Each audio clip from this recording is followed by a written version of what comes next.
All right, we have just finished demonstrating the Norton theorem, and a close relative of it is the Thevenin's equivalent. And we have done that before, so we're just going to go through a Thevenin's problem. And so we have a circuit now with 10 volts. It's the same circuit that we have used with the Norton. And R1 is equal to 4 ohms, and R2 is equal to 6 ohms, and we have the terminal A and B. And we said now that V Thevenin's would be equal to I R2,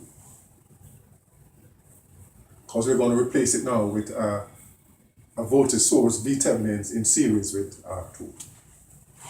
So I is equal to V over R, because this one I is common, is equal to V, equivalent R, in the circuit over R, V over R. But R is R1 plus R2. So that IR2 would be V times R2 over R1 plus R2. And that now will be equal to 10 times 6 over 6 plus 4, which is equal to 60 over 10 is equal to 6 volts. So that V Thevenin is equal to 6 volts. And so we said by the Thevenin theorem, we are going to replace the circuit now by voltage source V Thevenin's in series with R Thevenin's. And as we calculated, in the Norton case, R Norton was equal to 2.4 ohms. R Thevenin is equal to R Norton, is equal to 2.4 ohms. And so V Thevenin's now is equal to R Thevenin's 6 times 4 over 6 plus 4, which is 2.4, which is 2.4. V Thevenin's is equal to now to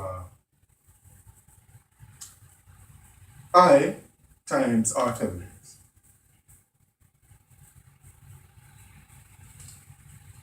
Where R Thevenin's is equal to 2.4. So we know that the original 10 volts source voltage is different from the V Thevenin's voltage, which is 6.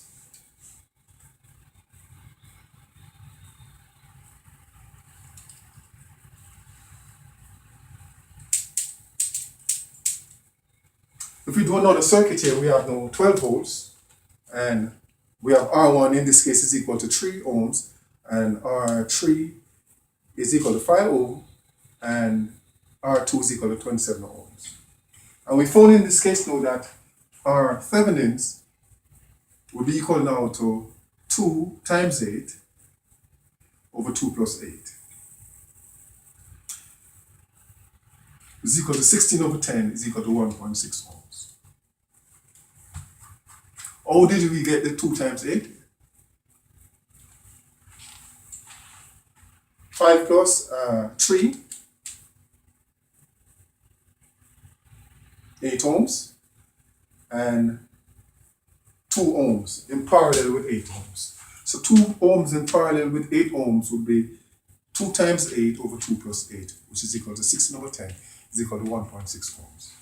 So now that V Thevenin's would be equal to I R2, which is equal now to V R2 over R is equal to 24 over 10, which is equal to 2.4 volts. And so now that the V Thevenin circuit now will be at 2.4 volts, which is different from a 12 volt, in series with R Thevenin, which is equal to R Thevenin's in this case is equal to 1.6 ohms. Yeah, 1.6 ohms. In this case, R Thevenin's is equal to 1.6 ohm. And so this would be the Thevenin's equivalent circuit. So we know the similarity and the dissimilarity with the Thevenin's theorem and the Norton theorems. The Thevenin's theorem, we replace a circuit by a Thevenin's voltage and in series with a Thevenin's resistance. And in the Norton theorem, we replace a circuit by a current source in parallel with a Norton resistor.